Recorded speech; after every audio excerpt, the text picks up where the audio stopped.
El conflicto de los siglos, capítulo 39, el mensaje final de Dios, parte 2.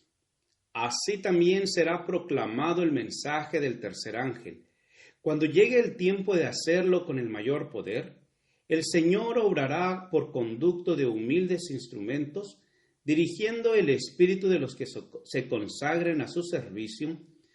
Los obreros serán calificados más bien por la unción de su espíritu que por la educación en institutos de enseñanza. Habrá hombres de fe y de oración que se sentirán impelidos a declarar con santo entusiasmo las palabras que Dios les inspire. Los pecados de Babilonia serán denunciados. Los resultados funestos y espantosos de la imposición de las observancias de la Iglesia por la autoridad civil, las invasiones del espiritismo, los progresos secretos pero rápidos del poder papal, todos serán desenmascarados. Estas solemnes amonestaciones conmoverán al pueblo. Miles y miles de personas que nunca habrán oído palabra semejante las escucharán. Admirados y confundidos, oirán el testimonio de que Babilonia es la iglesia que cayó por sus errores y sus pecados, porque rechazó la verdad que le fue enviada del cielo. Cuando el pueblo acuda a sus antiguos conductores espirituales a preguntarles con ansia, ¿qué son esas cosas? ¿Son esas cosas así?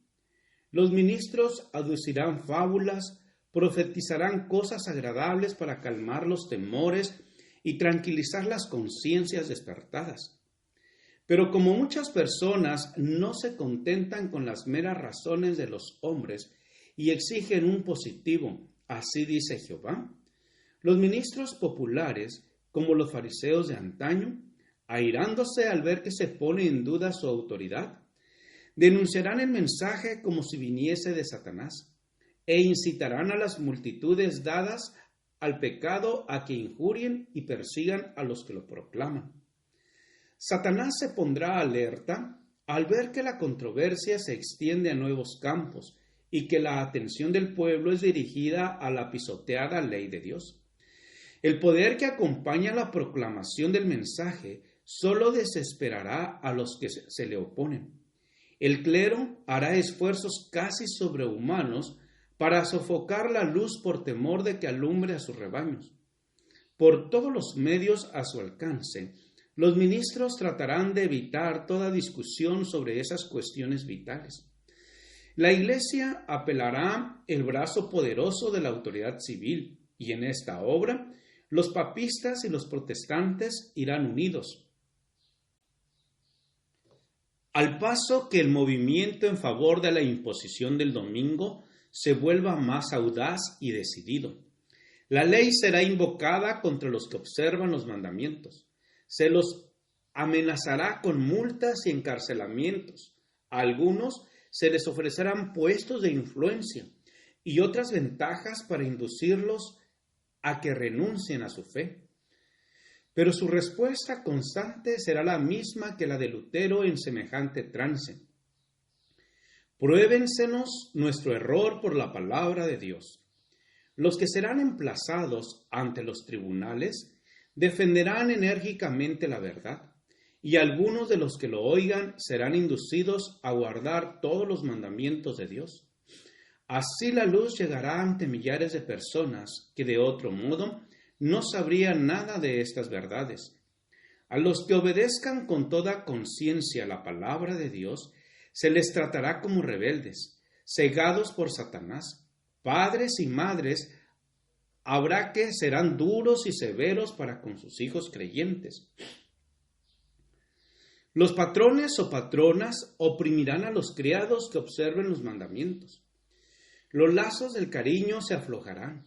Se desheredará y se expulsará de la casa a los hijos. Se cumplirán a la letra las palabras de San Pablo. Todos los que quieren vivir piamente en Cristo Jesús padecerán persecución. 2 Timoteo 3:12. Cuando los defensores de la verdad se nieguen a honrar el domingo, unos serán echados en la cárcel, otros serán desterrados y otros aún tratados como esclavos. Ante la razón humana, todo esto parece ahora imposible, pero a medida que el espíritu refrenador de Dios se retire de los hombres y éstos sean dominados por Satanás, que aborrece los principios divinos, se verán cosas muy extrañas. Muy cruel puede ser el corazón humano cuando no está animado del temor y del amor de Dios. Conforme vaya acercándose la tempestad, muchos que profesaron creer en el mensaje del tercer ángel, pero que no fueron santificados por la obediencia a la verdad, abandonarán su fe e irán a engrosar las filas de la oposición.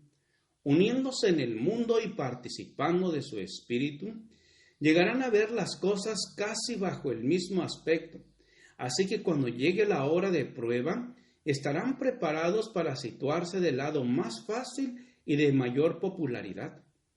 Hombres de talento y de elocuencia, que gozaron un día en la verdad, emplearán sus facultades para seducir y descarriar almas. Se convertirán en los enemigos más encarnizados de sus hermanos de antaño. Cuando los observadores del sábado sean llevados ante los tribunales para responder de su fe, estos apóstatas serán los agentes más activos de Satanás para calumniarlos y acusarlos, y para incitar a los magistrados contra ellos por medio de falsos informes e insinuaciones. En aquel tiempo de persecución, la fe de los siervos de Dios será probada duramente. Proclamarán fielmente la amonestación mirando tan solo a Dios y a su palabra. El Espíritu de Dios que obraba en sus corazones les constriñó a hablar. Estimulados por santo celo e impulso divino, cumplieron su deber y declararon al pueblo las palabras que de Dios recibieran sin detenerse en calcular las consecuencias. No consultaron sus intereses temporales, ni miraron por su reputación o sus vidas. Sin embargo, cuando la tempestad de la oposición y el vituperio estalle sobre ellos, algunos consternados estarán listos para exclamar: si hubiésemos previsto las consecuencias de nuestras palabras, habríamos callado. Estarán rodeados de dificultades. Satanás los asaltará con terribles tentaciones. La obra que habrán emprendido parecerá exceder en mucho las capacidades. Las amenazas los amenazará la destrucción. El entusiasmo que los animará se desvanecerá. Sin embargo, no podrán retroceder. Y entonces, sintiendo su completa incapacidad, se dirigirán al Todopoderoso en demanda de auxilio. Recordarán que las palabras que hablaron no eran las suyas propias, sino las de aquel que les ordenara dar la amonestación al mundo. Dios había puesto la verdad en sus corazones, y ellos, por su parte, no pudieron hacer otra cosa que proclamarla. En todas las edades, los hombres de Dios pasaron por las mismas pruebas. Wycliffe, Hus, Lutero, Tyndall, Baxter, Wesley pidieron que todas las doctrinas fuesen examinadas a la luz de las Escrituras y declararon que renunciarían a todo lo que éstas condenasen. La persecución se ensañó entonces en ellos con furor, pero no dejaron de proclamar la verdad. Diferentes periodos de la historia de la Iglesia fueron señaladas por el desarrollo de alguna verdad especial, adaptada a las necesidades del pueblo de Dios en aquel tiempo. Cada nueva verdad se abrió paso entre el odio y la oposición. Los que fueron favorecidos con su luz se vieron tentados y probados. El Señor envía al pueblo una verdad especial para la situación en que se encuentran. ¿Quién se atreverá a publicarla? Él manda a sus siervos a que dirijan al mundo el último llamamiento de la misericordia divina. No pueden callar sin peligro de sus almas. Los embajadores de Cristo no tienen por qué preocuparse de las consecuencias. Deben cumplir con su deber y dejar a Dios los resultados. Gracias por escuchar este audio. Te invito a escuchar la siguiente parte. Jehová te bendiga y te guarde. Con aprecio, Pastor Juan Manuel Flores Espinosa.